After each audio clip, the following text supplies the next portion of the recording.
Welcome to Just a Girl in Construction. This is the podcast for hardworking construction workers who want to drop the tool belt and build the skills to move into a management position.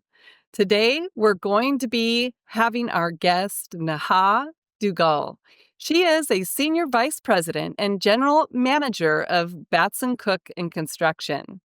After working through the ranks of being a project manager, senior project manager, and into an executive role, she's been able to use her focus on the collaborative success of legacy construction projects to work her way up the ladder. Today, we will be leaning on the experience of upper management and learning how to create a destination map and the succession plans within the ranks of the top competitive construction firms.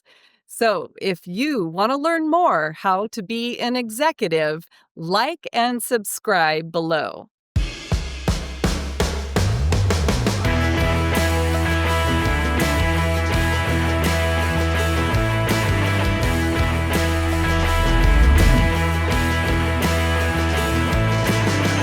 Thank you for being here with me today, where we have our guest, Neha, who's going to be talking about three things in the construction industry that I'm really looking forward to. Of course, it's Women in Construction Month, and so we're going to have a great conversation about supporting women in the construction industry. But I also want to talk with you about the clarity of a destination map for the executive leadership role that you're in. And then understanding how we can create a succession plan, no matter how big or small our company is. So welcome today, Neha. Thank you, Cory. This is so exciting to be chatting with you all in Women in Construction Month. Little bit about how I started in my journey in construction is my dad is in construction in India, so I sort of grew up with him at his job sites. And my mom's actually a fashion designer. So at the age of 13, came at a crossroads of whether to go down the path of really doing fashion or civil engineering. Fell into this path really by process of elimination. Took a fashion course and realized that I was actually probably the least non-creative person sitting in that classroom. Funny story, still don't get to pick paint colors in my own home. But anyways, realized that I think math, logic, people, numbers, really that's what appealed to me. And then that's how I went down the path of construction and construction management. As an engineer, as a civil engineer, gravitated towards analytics, towards processes, towards production, towards learning how to build buildings early on in my career. And I think the first piece of advice that I would give, women that are sort of joining this career and starting is probably pick hard, pick your hardest thing, right? Pick the hardest projects, pick the most challenging projects, because as you succeed in those, I think your value is seen tenfold. That's something that really propelled and gave me some notoriety as I started early in my career. Probably the second big piece of advice is be that person who gets things done. People really rely on you to get construction projects done on budget and on time. And to be that person, to be that sort of lifeblood in a project that people gravitate to, that people can say, hey, you know what, I'm going to go to Neha. She's got this answer, and I know if she doesn't, she's going to figure that out. Well, I don't want to give away all the secrets before we start our podcast, but those are some great things to be able to set our foundation on. I want to go back just for a second because the same. My dad was in construction. My mom was a school teacher. Somehow I was able to combine it with being a construction teacher, but I just wonder what that fashion construction route would have looked like. And you should have maybe been the designer of all of our PPE and our work clothes that we have out there in the construction industry. But one of the points that I want to make to where your succession path really started is the same way that it starts for most of us. We usually start down something that we're most familiar with, and that's usually with our parents, and really understanding the that choice that had to be made, and for your clarity to see that analytics and really focusing on the engineering part of it was an eye-opener for you. And for a lot of women in the construction industry, we are a little bit heavier in our masculine energy and some of the skill sets that typically really bless men with, that analytical aspect or very straightforward or focused or confidence in our choosing and making decisions. And so when you're looking at your executive role, how important were those skills to you being able to achieve where you are today? I think it's about half and half. When I'm looking to, let's say, trust or onboard new team members, I'm definitely looking for the hard skills, right? I'm looking for the competence. I want to make sure, given a task, that you're going to, do that well. But I think the other piece that comes in is the soft skills, the likability, right? So really, probably the competence and likability to me. And uh, and I may have to cut that. But on the likability portion, what I mean by that is construction's still a people business. There's a lot that we're communicating with our clients, with our trade partners, and making sure that you can clearly and concisely deliver that message.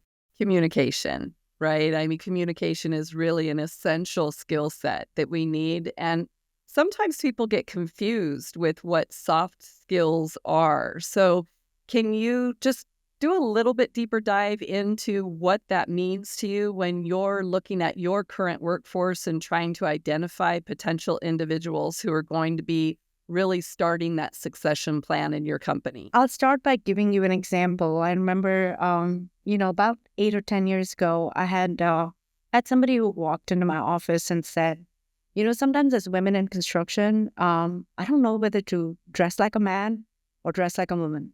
I don't know whether to be a man or be a woman in terms of, how I'm communicating to people. And I think it's something a lot of women go through in construction. And the advice that I would give you is be authentic. And what that means is earlier in my 20s, I do feel like I had the imposter syndrome, right? I was just trying to be someone. I wanted to be taken seriously. I wanted people to respect me. And I think as you grow into your own, in my 40s, I feel like the belief in the success comes from within, and that shapes what that authenticity means to you in different seasons of your life. I think that's a great suggestion to be able to have. I mean, really having that confidence and understanding in our own accountability, right? I mean, it's really on that person of how that person is interpreting what you're wearing, wear what you're comfortable in, wear what is you, wear what says your personality. And if that's something that is, inappropriate, I'm sure that you're going to learn very quickly that you don't like the type of attention that is going to bring. And that's going to teach you the lesson that you needed to learn in that situation. But really understanding that we're not there for the judgment of others. We're there to perform a job. We're there because of the different skill sets that we have to offer this particular job. And that it really comes down to the understanding it's the other person's responsibility of how they interact with you in that situation. Absolutely. Well, fantastic. So let's just talk a little bit about how your company focuses on this workforce problem that we're having and how do you really identify opportunities for individuals in your workforce and really being able to prepare them for that succession plan? I saw that you've got your foot deep into this company, and that's how I like to see it, is that when you're able to be with a company for many years, they can have confidence in you. They know who you are, how you're going to perform. So you started as a project manager and then moved your way up into the vice president position that you're in today. So tell us a little bit about how that path went. When I started with Batson-Cook about 12 years ago, really the primary goal was to build outstanding projects, make sure, the clients that you're working with, that you're bringing repeat work.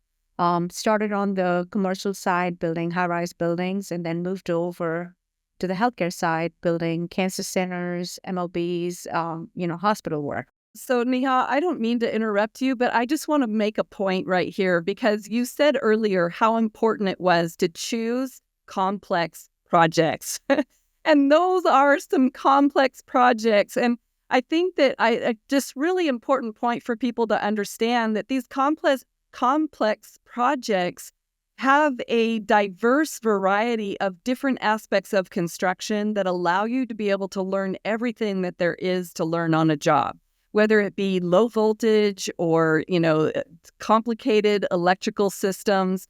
All of these are really going to contribute. So I'm sorry for interrupting, but I just wanted to really point out the importance of that. One of the things that I was going to say is, as I started sort of growing here at Batson-Cook as a project manager, I do remember one of the first few times I went into my manager's office and I said, hey, we've won this really large healthcare project and I'd like to be a part of it. And he looked at me and he said, why? And I said, because it's the largest, most complex project you have, and I don't think you'll find anybody else to run it. So I would say a piece of advice is don't be afraid to ask for more for something that you're not comfortable with. Sometimes you push yourself in that discomfort zone. From there, as I ran this big project for Batson-Cook, there's definitely a transition where you went from building buildings to building people. This is where we had a staff of about 60 Batson-Cook folks on that project, and really about 15 or 20 folks that reported in to me as a project manager. Now, this is where you're mentoring and growing young project engineers, assistant project managers. And really, there isn't a one-size-fits-all. What works for one sometimes doesn't work for the other. So as you're growing these folks, it's understanding, okay, you know what? This person might need some help with soft skills. This person actually needs help with execution. Here's a third person who's really good at the financials, but needs to understand how to build buildings. So really taking care to spend time with these folks, because really that's what they need, right? They need someone to mentor, to help them grow. Really what's critical is giving them honest and candid feedback, right? When you see something that's going awry, how can we learn from this mistake? We're all going to make plenty of mistakes. I mean, I still feel like, I made a mistake this morning that I'm looking at going, okay, well, I'm going to make sure I don't do this again. The idea is about making different mistakes. It's about growing. And growing in the sense that you look back at yourself 6 months and you can see the progression that you've made as a person. So what I hear you talking about is awareness, and really just having awareness of your team and then being able to connect with them on a personal human level that allows you to really understand what I love, and that is behavior comprehension and the understanding of skill sets and our own individual genius zones. But I also promote the fact that in that moment, when you're mentoring, you're actually mastering your own discipline. So how do you feel that has improved how you are as a leader with your team? I think the feeling is a little bit of, jack of all, master of none. But really what I love is, be part of any conversation and to soak in. I'm not going to be the smartest person in the room, but sitting in there and learning from people and going, I don't think mine is the best idea. I think yours is the best idea. Being open to that, being curious, being a lifelong learner, and adapting to the situation at hand. Um, I think just goes a long way with the team and the problem that you're trying to solve. That can be hard sometimes, right? When we're in this industry where we have all these type A personalities and all these egos coming into the room. And then sometimes you bring gender into it, and then it just kind of like brings the testosterone and energy that, we have to cut through sometimes in those meetings. But I really appreciate the awareness and the understanding of how important it is to be able to support and show other people that, they do have ideas that count. And even in those moments where we might not be able to use everyone's idea, it's still important to hear all of it so that we can use that collaborative team building in order to really create an innovative problem-solving situation. Absolutely, Cory. So I wanted to go into an understanding of how to really be an executive leader. And a lot of times people talk about inspiring and motivating individuals, but then we don't really go deeper into that, into understanding that being a role model has a lot of power behind it and being able to support people in their success. And so what is it that you would say that you do to motivate individuals to really find their leadership capabilities and really build their career in the construction industry? My style is more of that of a teammate, of a friend. I'm going to be alongside you, beside you. I'm going to help you figure out. And sometimes I sit with people who are like, I don't want to know. I don't know what I want to be 5 years from now or 10 years from now. Right. So it's mapping goals. It's figuring out superpowers, and then sitting down and saying, okay, I think, you can achieve X, Y, or Z, whatever that looks like, 5 or 10 years down the line.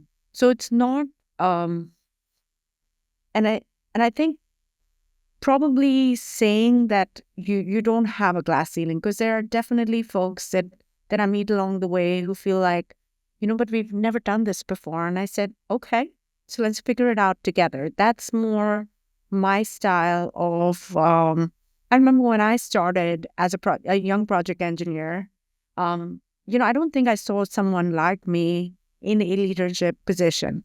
So what's interesting is, if you don't see someone like you, I think you're just charting your own way. Okay, I think this works for me. And then you get to the next path or the next role or the next role. What's fascinating is a couple of years ago when I did get promoted to a general manager here at Batson-Cook, in the history of the company, we've never had a woman leader sitting, alongside 8 or 10 of the other leaders. And I think what they appreciate as a leadership group is a different perspective that I bring, right? My voice is unique. I look at things very differently from my peers. Um, and I think as a group, we're very open to different voices and ideas, which has been fantastic.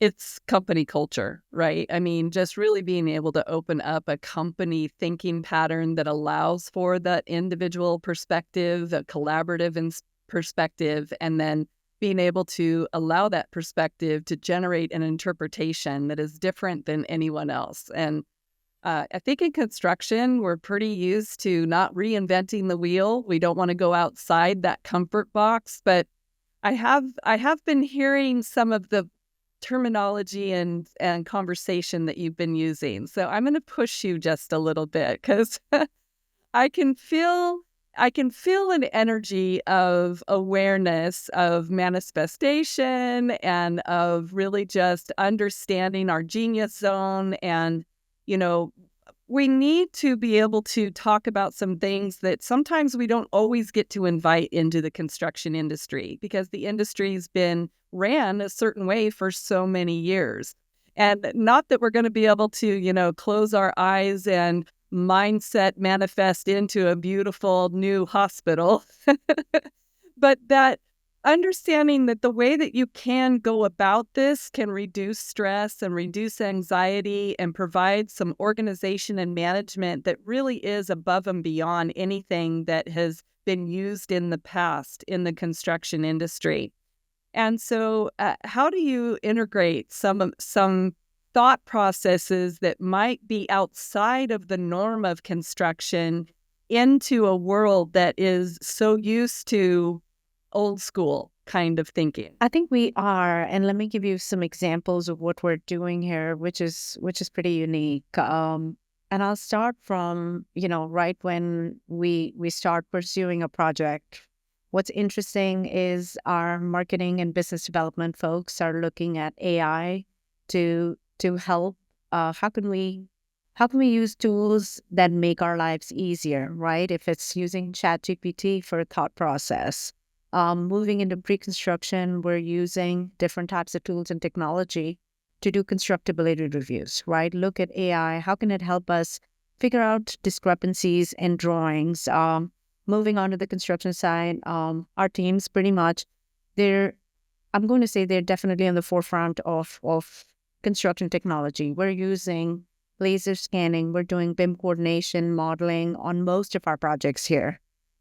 We even have a really cool robot that lays out walls and embeds and things like that on our construction projects.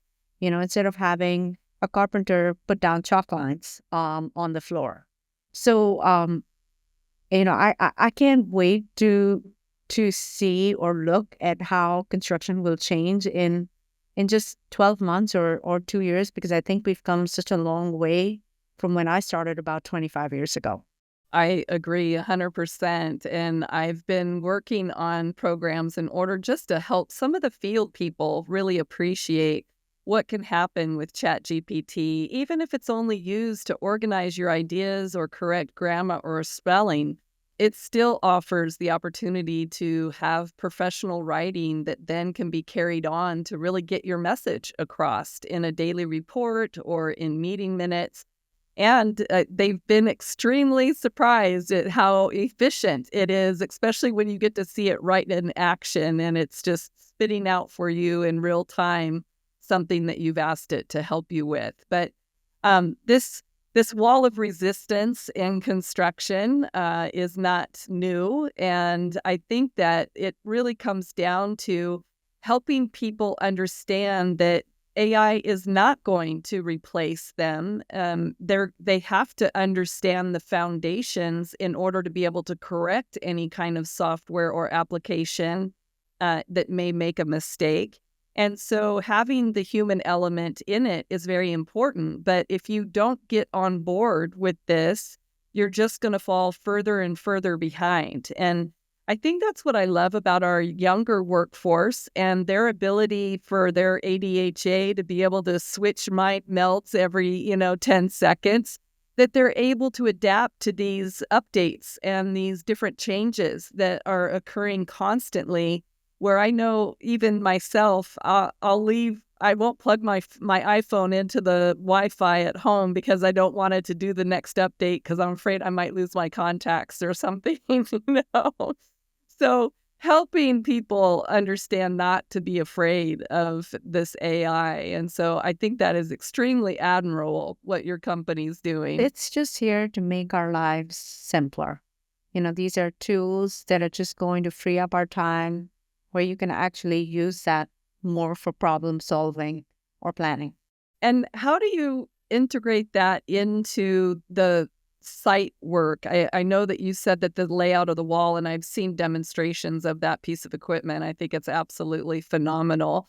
But what ways are you able to try to start changing the mindset of some of these individuals who have maybe gotten into construction because they thought school wasn't for them, or that they couldn't learn computer stuff or technical stuff, and now they're being faced with having to learn some of these different technologies? I would say, things that I think of that probably have changed since, maybe 5 years is You don't see rolls of paper anymore at your job sites. You're seeing all of your documents, all of your drawings on your iPads, right? And you're getting instant notification of changes. So that's one big piece. The other is a lot of what we do, especially let's say when we're putting together a schedule for a project. Our teams will do pull planning, lean scheduling, where we're using digital dashboards. Gone are the days of when a superintendent would come into a meeting and say, okay, and he's going to dictate, thou shalt do this.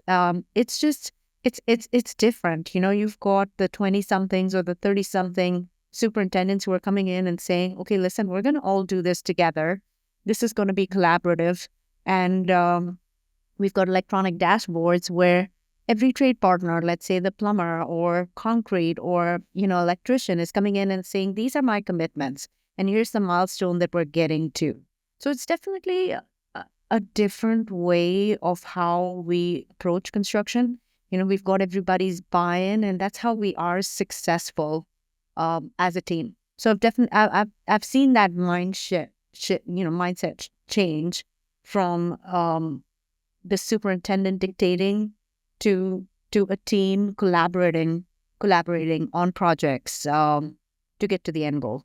Let me ask you something, though, about maybe not a downside, but a challenge that I could see in something like this. Because what I love about pool planning and being able to take your stickies and run them up to the butcher paper and just like be part of the whole group, it feels like such a collaborative experience. And I know sometimes that when I'm writing things by hand or taking notes or using certain colors, that it kind of starts imprinting a memorization of that learning in my brain that I can't get by putting something into an electronic file. And then when the project starts moving, unless you're constantly involved and going back and reading that electronic file, like it might not set in the person the same as it would when we're all doing human things. So have you seen that impact production out on the job site, or how that might inhibit the direction we want to be able to go with our technology? No, you're absolutely right. I think it's funny, if you don't write it down, are you really remembering the tasks that you're doing? So one of the things that we do is we ask our trade partners, you're physically, and I know this, you're physically making the ticket on the electronic dashboard, and we're committing to it. So instead of writing it down, you're doing it electronically. We've seen some really great results on our project sites. When I think when folks make commitments, as long as they're engaged. And the big thing now is how do you make sure people are engaged, right, on Teams, whether they don't have their video off, if they're just yesing you to death and actually committed. And I think good superintendents can see through that with their teams. And sometimes maybe you have to call out that person and say, hey, are you sure you're going to be able to do this? It doesn't take away that human element, if you will. So just, I would say the big thing is just engaging with your trade partners. We work mostly with folks that we do have relationships with. And it's still a big relationship people business where, if somebody falls behind, then you're calling them up and making sure they're back on track. Yeah, I can appreciate that, because as much as I do see AI adding to the efficiency of almost every aspect of construction, it can be really easy, especially for, a self-proclaimed introvert, to not want to have to engage with anyone and just keep, doing the work tasks that I'm responsible for without actually having to talk to someone, which means that you're only communicating through text and email, which starts taking away the effectiveness of friendship, knowing that I wouldn't say this to this person if I was there in person, but since I've, disassociated myself from them, now I can say things that I might not normally say, which then obviously is going to hurt the project. Sure. No, absolutely.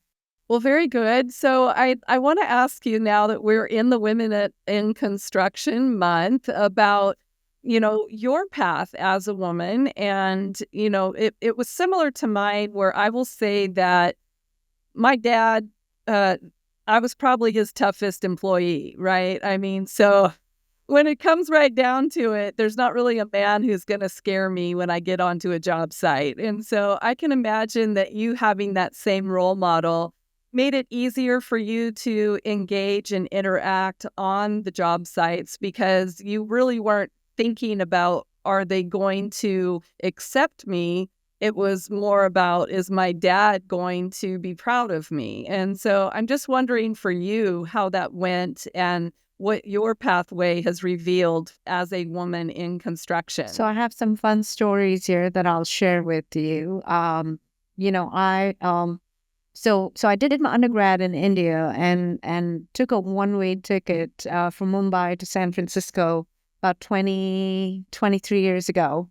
Um, so not only coming here, to the United States was a little bit of a culture shock. It was also the first time that I'd been away from home.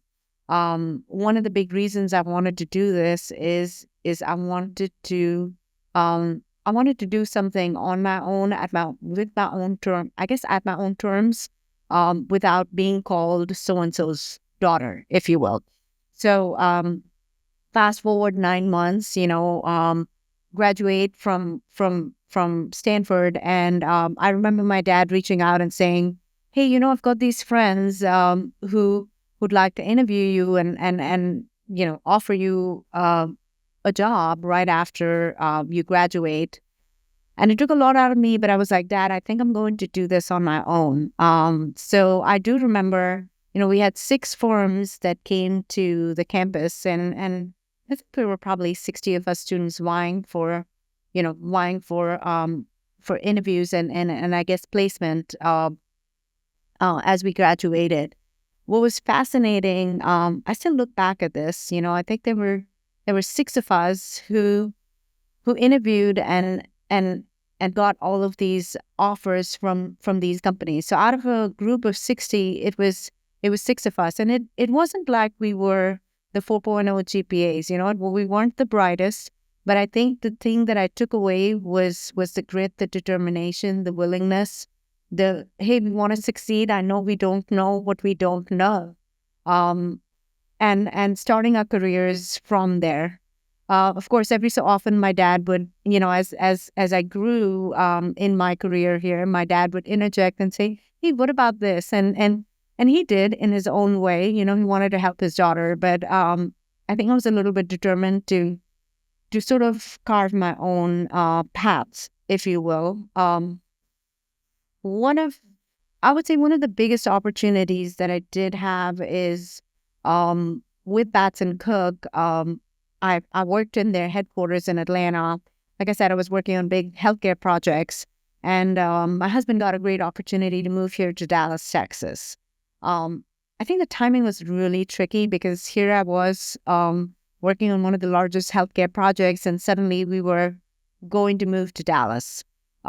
Anyways, so this was interesting. This was even pre-COVID when I lived in Dallas and worked as a remote project manager, working on projects in Atlanta. Had 2 little kids at that time. So being a working mom, I know my kiddos were 2 and 5, and I would travel every week just because I had made that commitment of, hey, we're going to finish this project and we're going to finish this strong. What came after the project was interesting. Could have done a lot of different things, but I reached back out to Batson-Cook and said, "Hey, we don't have an office in Texas. Why don't we start an office?"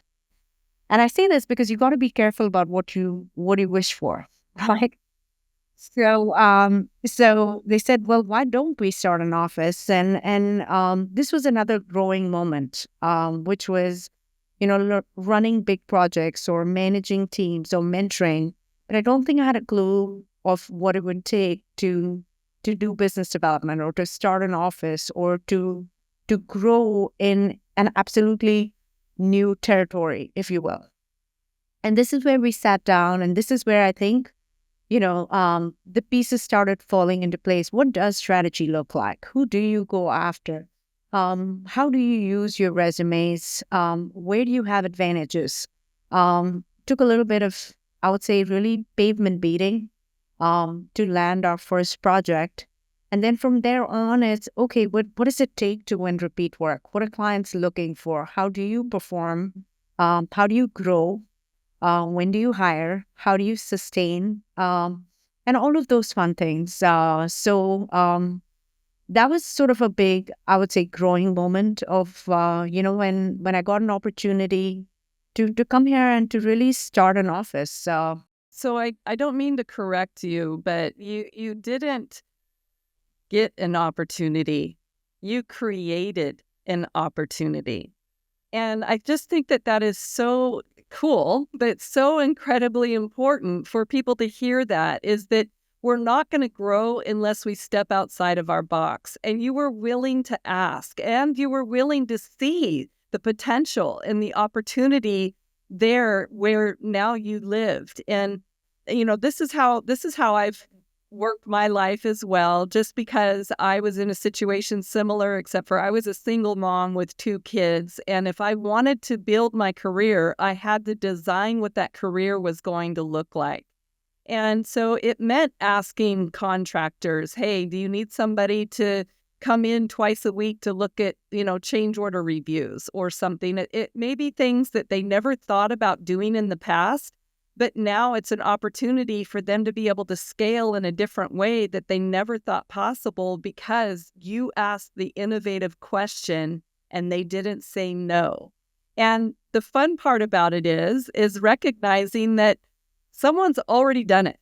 It doesn't matter what you try to do, someone has already done it. Maybe they haven't done it the way that you're doing it, and so you're coming up with these creative ideas with your collaborative group, but you can have confidence that there is a repeatable success system somewhere in that, and you're going to be able to repeat it. So how exciting for that to happen. Well, thank you, Cory. It's been such a wild ride, and it's just been so. It's a lot easier when the kids get older, though, right? Oh, definitely. I remember like 2 and 5 when they were so little, and I was traveling. This is a fun story, and maybe an epic fail parenting story. Is I remember my Uber was right at the door. I was about to take my flight, and my little 2-year-old came in and said, "Hey, Mom, what's going on?" I was like, "Oh, let's play hide and seek." And I go 1, 2, and the little one hides, and I go take my Uber. Of course, I get this call from my husband saying, "Please don't ever do this again. She's completely scarred. She will never play hide and seek."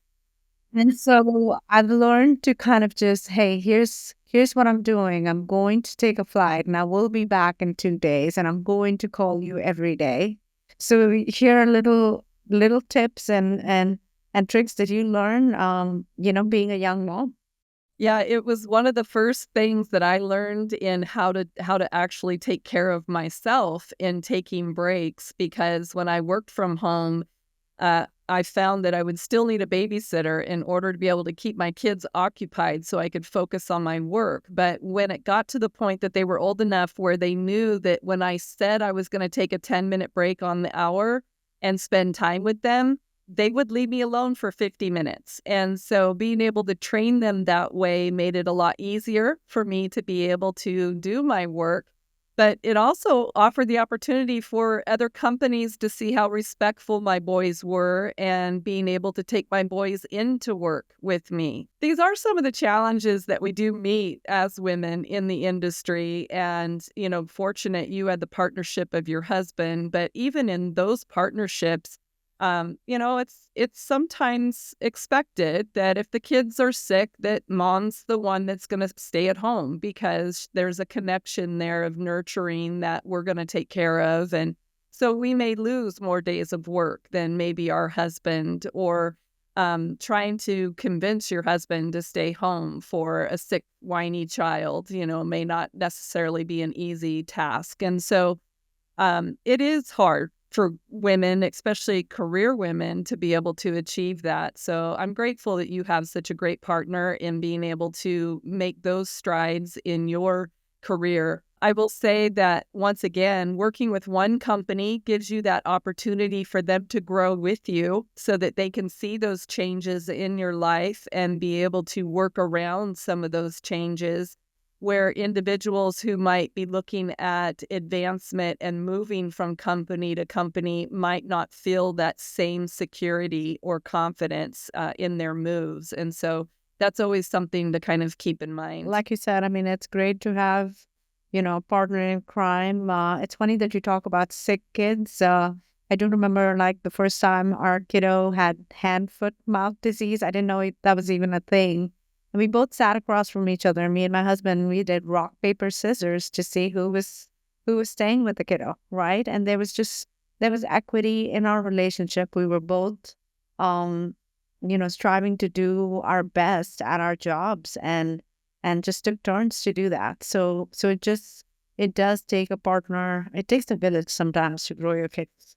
One other point that I wanted to go back to was you talked about the graduate program that you were at in India and being able to then come over to the United States and achieve a master's. And, I do have a lot of students who come to the United States looking to get into construction, and that having that degree from a United States school is able to kind of help supplant and support that education that they received in the other country. But then sometimes there's a language barrier that still makes it difficult for them to be able to really break ground into the construction industry. But a lot of my students worked with the United States government as, core engineers, and they have amazing civil engineering backgrounds and very analytical, technical education. How would you really help them understand better how to cross into opportunities in the construction industry when they're looking at some of those challenges that might be stacked up against them? I do want to tell you guys this is the first week. I remember when I, came to San Francisco, came to Stanford. I don't think I'd ever done laundry. And this is just, I had never done laundry on my own. And it's not Like 80% of all college students. right. There was always somebody who did that for you. And I remember it was like the second day, on campus, and tried to do my own laundry. And, what is worse than being a poor grad student is being a poor grad student with shrunk clothes.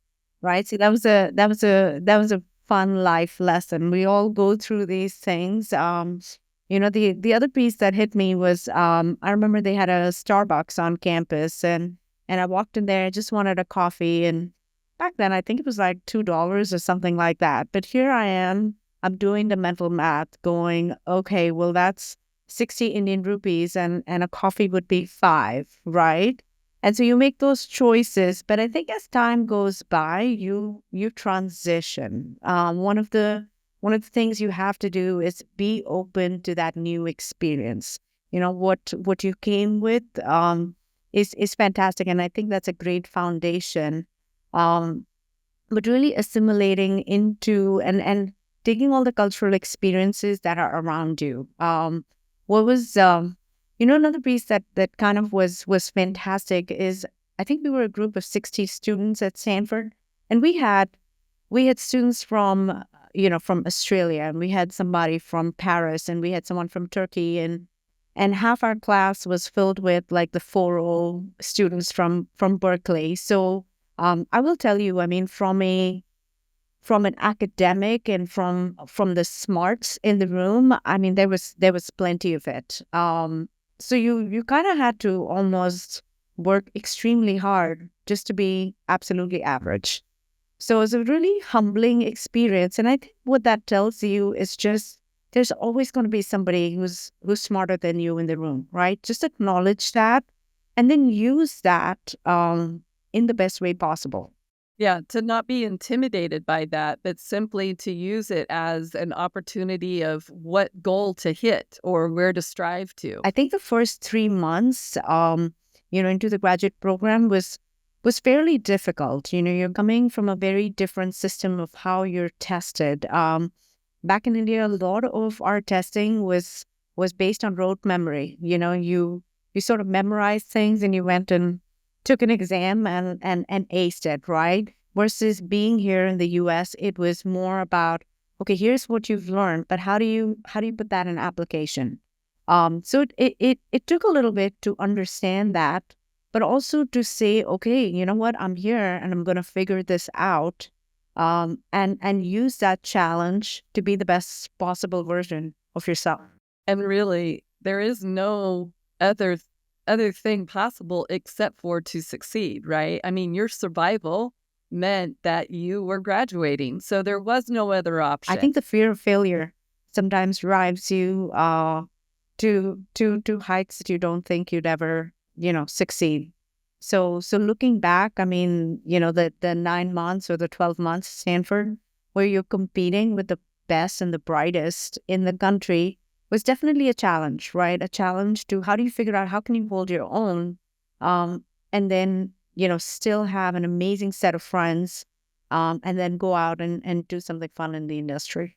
Well, I love it. And I just really appreciate you taking the time today to talk about a lot of the different points that we talk about in construction management online, and just recognizing that different thinking patterns focus on behavior comprehension and soft skill development along with technical skills is really going to be what is going to contribute to your collaborative success. And you've been a tremendous success in representing women in construction, and I really appreciate you taking the time to talk with us today.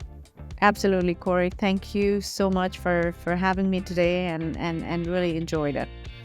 Thank you.